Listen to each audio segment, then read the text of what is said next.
But we're going to talk for a minute about the backlash against the Sydney Sweeney American Eagle jeans ad campaign, in which the actress and model poses in American Eagle jeans. She's wearing what I understand to refer to as a Canadian tuxedo, which is jeans on the bottom, jeans on the top. And then For the there's record, I have never owned a Canadian tuxedo. but there's a series of puns about jeans, Genes, and jeans. And this drove a surprisingly un-2025 backlash. Many people on the internet were sort of at the white supremacist dog whistles and eugenicism because she was talking about genes and she's blonde and blue-eyed and attractive and has good genes, and apparently that's Ted reinforcing Cruz had it. fascism. Ted Cruz had an apt one-liner about this. Democrats or the radical left are now coming out against hot women. They should run with that. Uh, Okay, yeah. I think everyone was convinced that this was like a significant cultural moment, and even our colleague and sometime panelist Rob Henderson had some interesting commentary on this. So maybe is there more to this story than just like people are being? And sometimes the story is interesting just insofar as like people are still trying to do this kind of backlash in 2025. That's interesting. But then is there more to the story here? I don't I mean, know. is, Who is else this seemed the convinced? last? Is this the last gasp of wokeism? Because all of these critiques, the so-called backlash, is being laughed at. And American Eagle's stock price has jumped. I don't know how many like, millions we're up, hundreds of millions we're up to now. I mean, best money invented. I want to talk to MI's director of marketing, Ilana Grossman, about what captured this lightning in a bottle. It was just the most perfect thing. I've watched a few of these short actual video ads, not just the billboards or photos, but the video clips. They're really good. They're tongue in cheek. Like she's not taking herself seriously. The brand's not taking itself seriously. Very effective. And hey, made me go out and buy some AE jeans with some shirts on clearance as well. When it arrives, I'll do one of my next podcast appearances here in the new getup. Well, what's also interesting about this is like if this happened in 2020, we would sort of expect the brand to even if, we've seen, for example, with ESG, that even when it's monetarily detrimental to the company, sometimes they'll just, you know, try to make, to take a quote from Mean Girls, since we're kind of in this realm, to try to make fetch happen, even though it fiscally makes no A sense. sequel to no, not Mean Girls. Freaky Friday is coming out. Freakier Friday. Anyway, not relevant. Sorry. I'll be at the midnight premiere for that. But anyway, in 2020, we would expect a brand to sort of backtrack, issue this public apology. What I saw this morning is that, some of the senior leadership over at American Eagle, they not only pointed to, the increased value of their stock, but they also said the internet is not reality in the sense that there's sort of this left-wing backlash on social media to this ad, but within our own polling on this, within our own focus groups we conducted, over 70% of our customers that we polled said that they loved this ad, that they love Sydney Sweeney, that they want to buy more of our product. And they released a statement saying that. So to your earlier point, Charles, it's, this is 2025. It's reminiscent of 2020. But in 2020, I would have expected American Eagle to issue, a groveling apology to everyone on social media that's upset by this, primarily, left-wing women. But that doesn't seem to be the case. They're sort of, standing their ground. NBC News Decision Desk ran a poll with Gen Z asking Trump and Kamala Harris voters in Gen Z what their definition of personal success is. I think you retweeted this or something to that effect, but men who voted for Trump said that having children, about 34% said having children is their definition. But if we take a look at women who voted for Kamala Harris, 51% said that a fulfilling job / career is their idea of success. But the surprising part in all of this was that women who voted for Trump, their top category with 40% saying what their personal definition of success is was financial independence. I think there's a lot there, but it seems that no matter the political leanings amongst Gen Z women, career, financial independence, sort of the traits of girl boss culture seem to be the definition of success. Why do you think that is? 30 seconds each, if we can.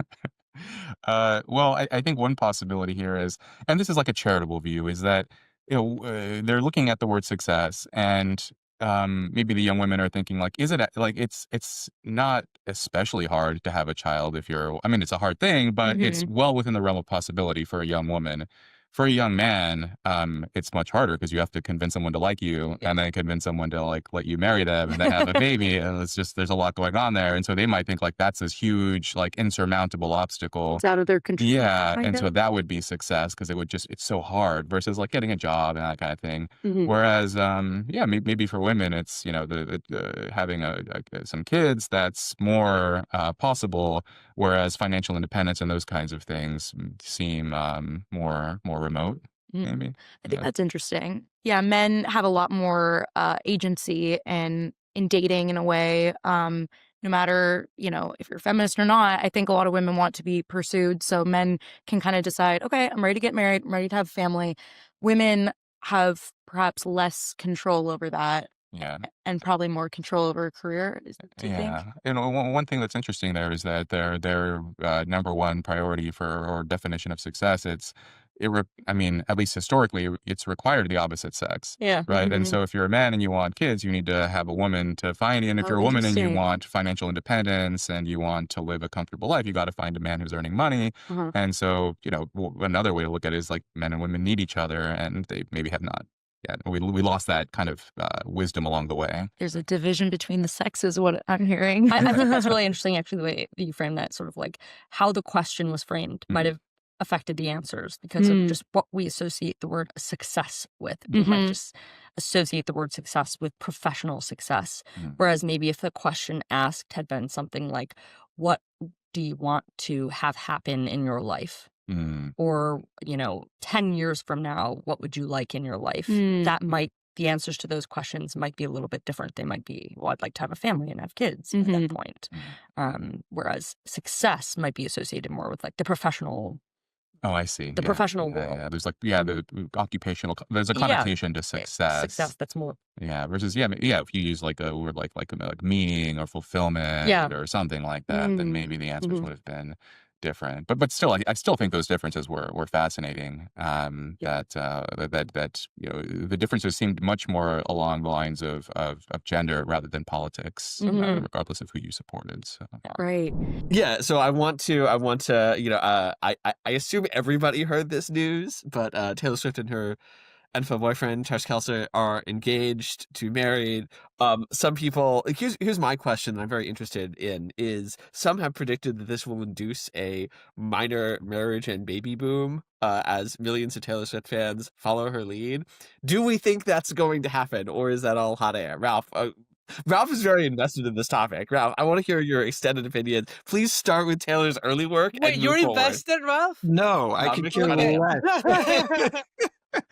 I could care less. I think most normal Americans could care less. No, I don't think that it's going to cause a boom in marriage or procreation or anything like that. I mean, it's not as if Taylor Swift doesn't have a sort of ideological like tenor to her, right? I mean, so that I think is already kind of taking care of whatever potential effect it would have had on marriage. It's not like, this is a, person just who's adopting conservative lifestyle.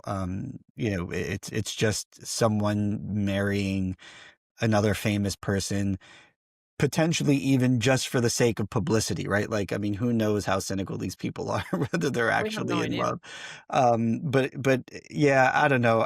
Celebrity gossip culture is just not a world that I ever want to be a part of. It's not one I claim to understand.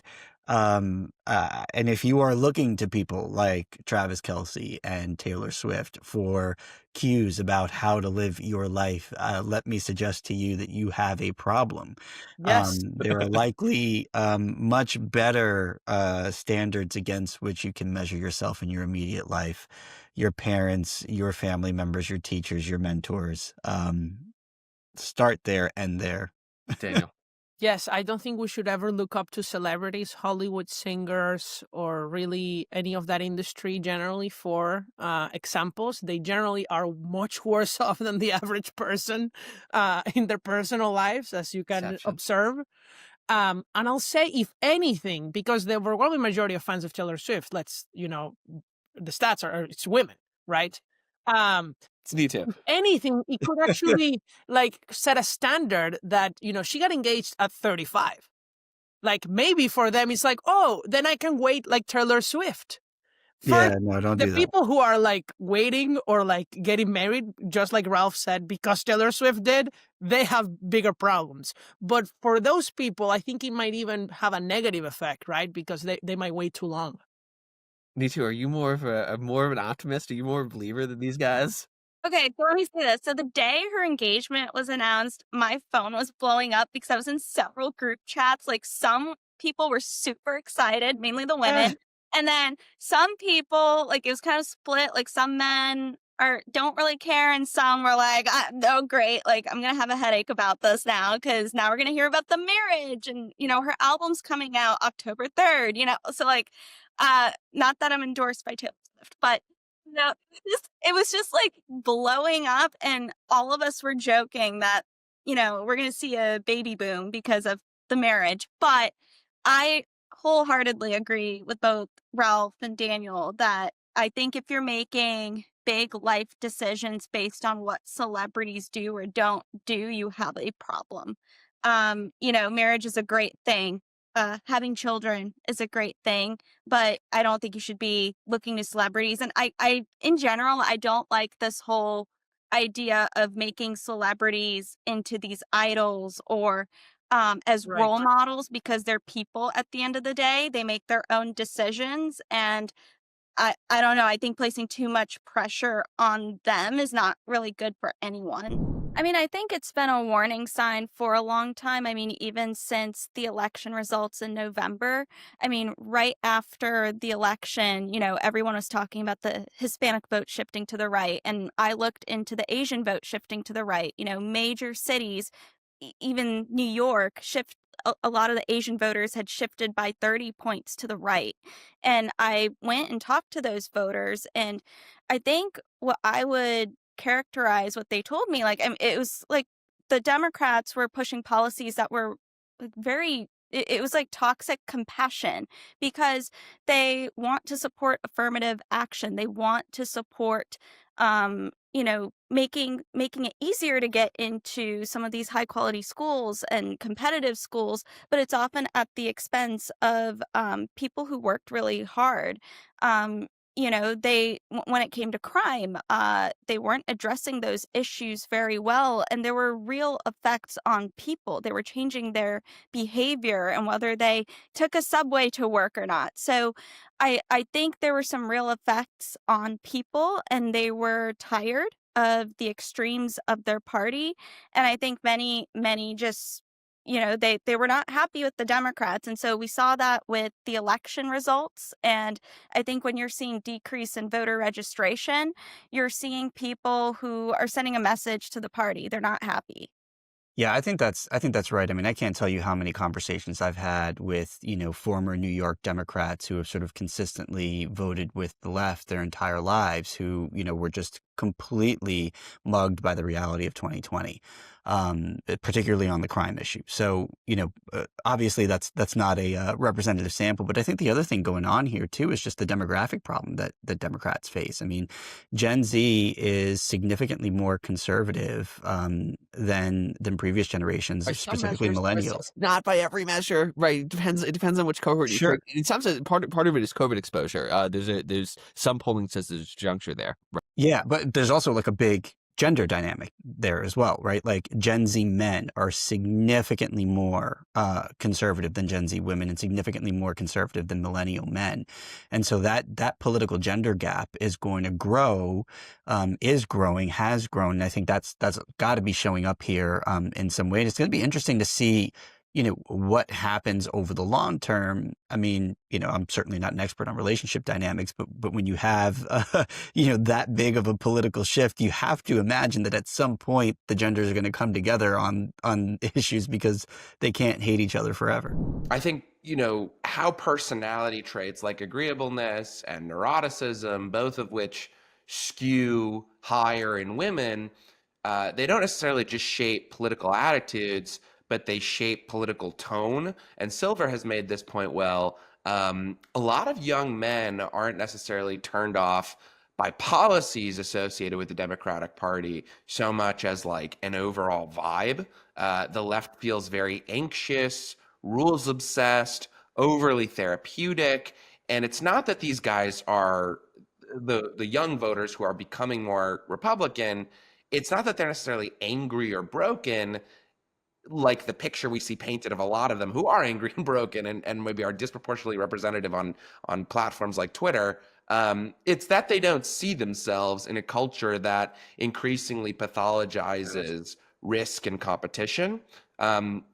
So when Rob points out that psychological sex differences widen in freer societies, you start to understand why this divide is growing rather than shrinking.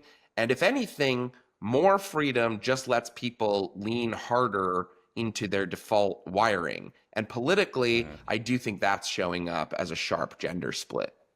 I had a conversation a couple months ago with a notable left-leaning commentator, let's put it that way, who said to me something to the effect of like, look, this person is male and prone to disagreeableness and prone to argumentation. He was like, many people who look like me are just sort of alienated from a large portion of the Democratic Party. And that is a gendered thing. It's just like, I don't argue like a woman, and women don't like it when I argue with them in democratic spaces, and democratic spaces are increasingly run by women, which is hostile to somebody who makes arguments like me. And I was like, yeah, I'm not a Democrat, so I don't have that problem, but I understand your argument. People also lie. I mean, they say they don't care about crime, or they say they subscribe to what Rob Henderson has described as luxury beliefs, like defunding the police or cutting crime, defunding the police in order to cut crime, as backwardly as that sounds. They hold these beliefs in theory, and then they go back to Georgetown townhouse or whatever and, live removed from all of that disorder because they live in a part of town that doesn't have a metro stop at it. But more realistically and to the point, I think that, I don't know, these folks get on the metro, and just like I did literally yesterday, I texted you about this, Charles, and a number of you guys. When there's a mentally disturbed person on the train blasting music very loudly from their phone, I didn't see any National Guardsmen, as much as I would have liked them in that moment, but one transit safety officer walks up and says, "Please turn that down." He does it for like half a second and then walks to another part of the train and continues blaring his music. That transit safety officer sees him does that, but doesn't want to engage further. Another transit safety officer gets on the same car a little while later, asks the guy once, "Turn down your music." He does it, for half a second, turns it right back up. Transit safety officer presses him again, and this guy blows up, explodes. F Donald Trump, F the president, and a totally unhinged breakdown. And then what do I watch? All the kind of white Washingtonian people reading their book close up their books, get up, move to another part of the train, or get off the train entirely. The last thing I'll just say, I think, to something that Charles was talking about is one big problem in mental health policy is that we don't distinguish enough between different things, like people with serious mental illness, people with substance use disorder or addiction, and people who are what we call the worry well. And if you don't sort of disaggregate groups that are pretty clearly different in substantive ways, you sort of assume that the same solution works for everyone. And then you get people saying, "Oh my gosh, we should never institutionalize anyone," or "Oh my gosh, we should never involuntarily commit anyone," because they assume that the person who is getting that intervention is someone like you or I, who might get stressed out because we have a deadline that we're not going to meet. I mean, we are just fundamentally different as people, as the homeless schizophrenic, and the homeless schizophrenic is fundamentally different than the homeless addict even. And so the question is sort of what is the right system, what is the right process, and process really matters. So, I mean, news of the day, right? The big story. Zohran Mamdani wins the Democratic primary in the mayoral contest here in New York. What do we make of that? How did this happen? Why did this happen? You know, I think that is the obvious place to start here. I mean, it's the thing that everyone's wondering about. Some people are dismayed, some people are elated. Nicole, you probably have the best read on New York City politics than anyone I've ever met.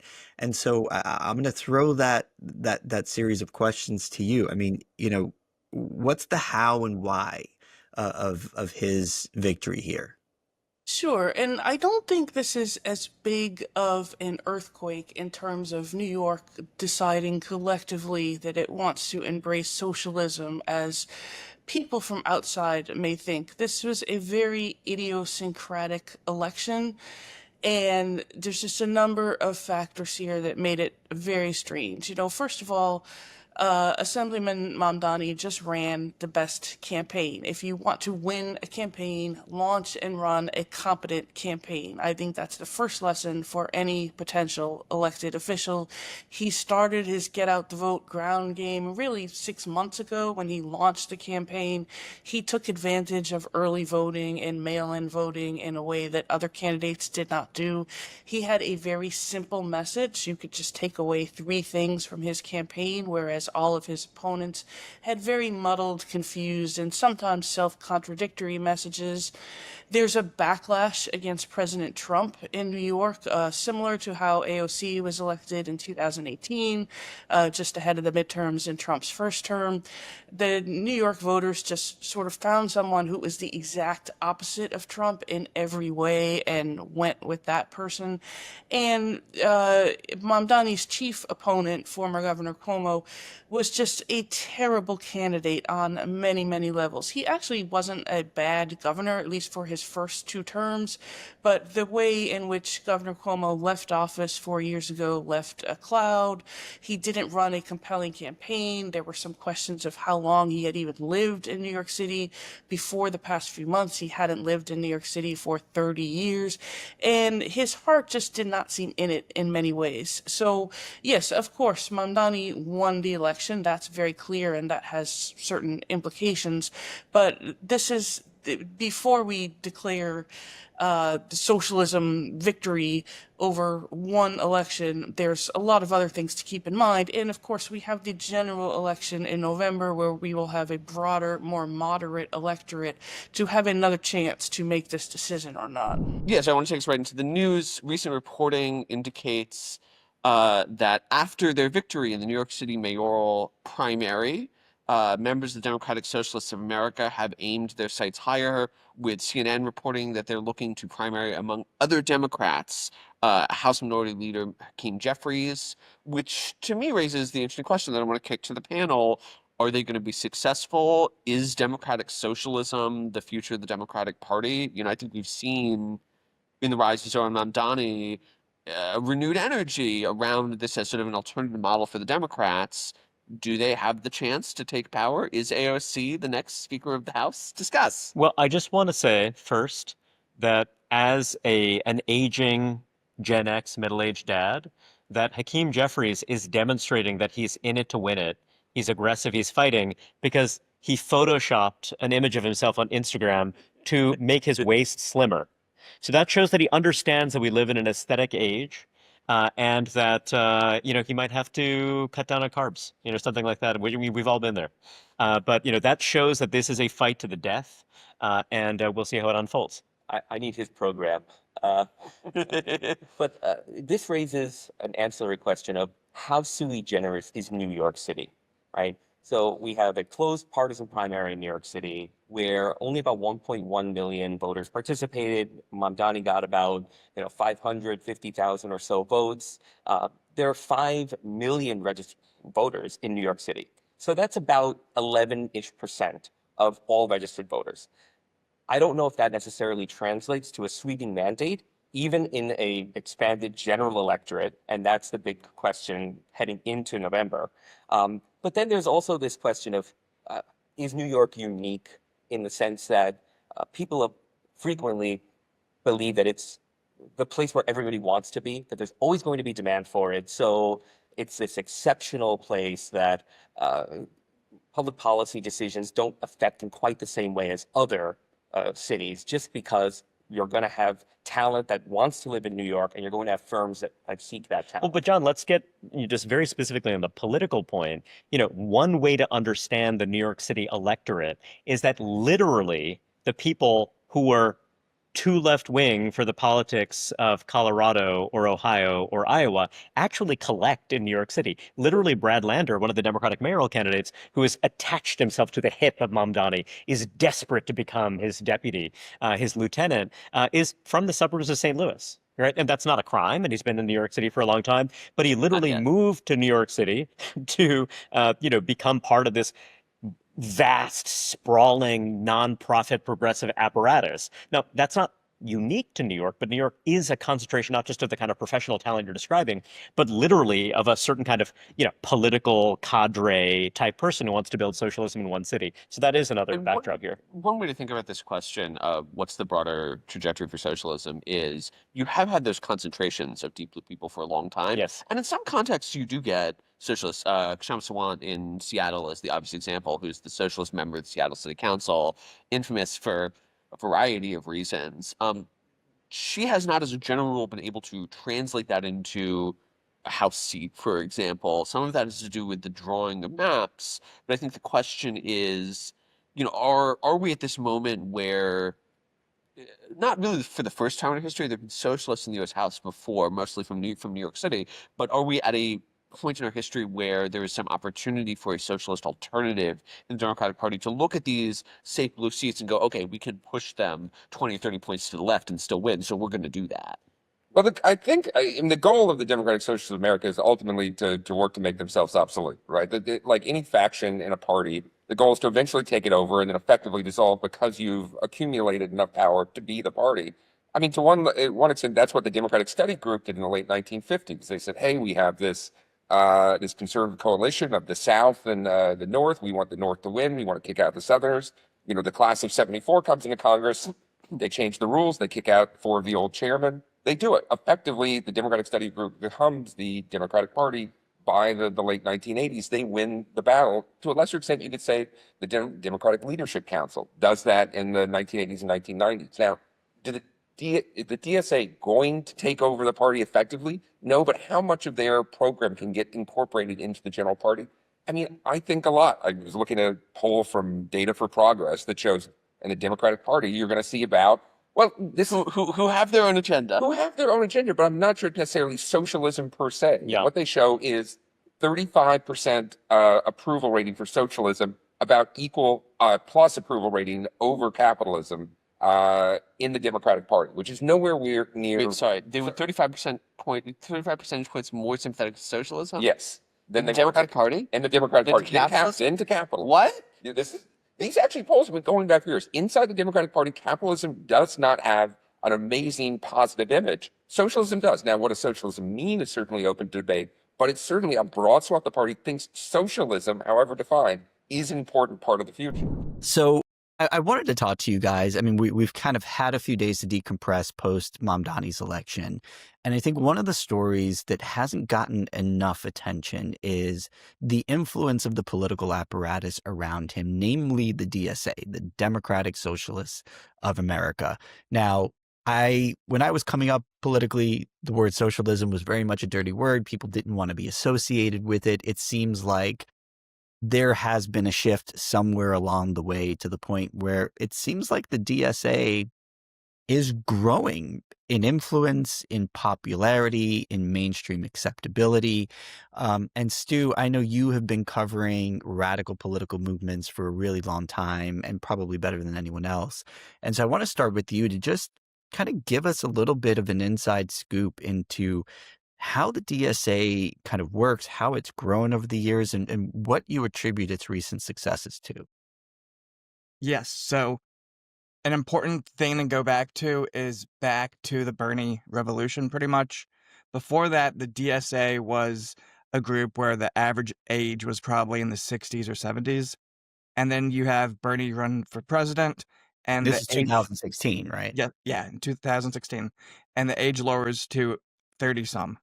Now I imagine post Mamdani, it's probably somewhere in the high 20s, but that is you have this youth wing now, and the DSA is internally a little bit divided right now because you have a faction that believes that electoral politics is the way forward, and then you have another faction that is all about being on the streets, doing political organizing, and they want to be in the bleachers constantly criticizing and mobilizing people to act against mainstream electoral politics.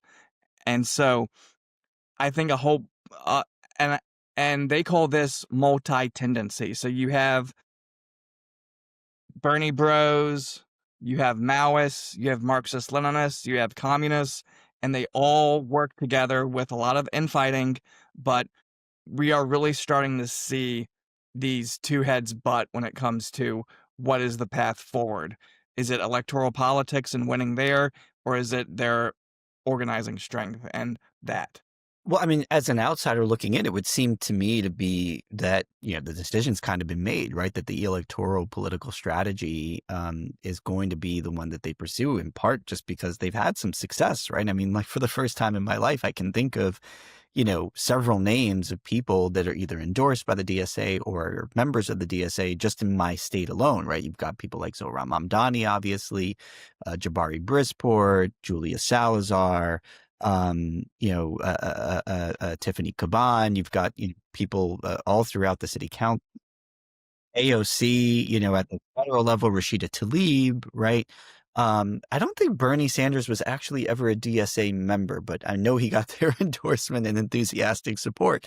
So, given that they've now won one of the most visible local elections in the country, you would think that this is going to be the case. But then again, political movements have been known to step on their own toes, right? So what's your read on this, too? What do you think the DSA is going to do in terms of the direction that they go? Yeah, so like a very vocal critic would be like the Liberation Caucus, who were releasing all kinds of craziness leading up to Mamdani's election, condemning Mamdani for being, too much of a moderate. So even after he won, they started to kind of rally behind him and release some comments that were a lot more favorable towards him. So I think you're right where, they see that electoral politics is a massive place to be. It's how you get power, but I do think they are very cognizant of the fact that you need internal power within the system and external. And how do you deal with, as they put it, governing the capitalist state? So I think they are going to have to kind of figure out what they're going to do with that, where they're always going to frame it as, the capitalists are preventing them from putting forward their agenda. I think we see some real obvious kind of, with Hochul and Mamdani and Albany factoring all in together, there's a lot there where I think there's going to be a lot of finger pointing. It's going to be like the Spider-Man meme of them pointing at each other as who's at fault.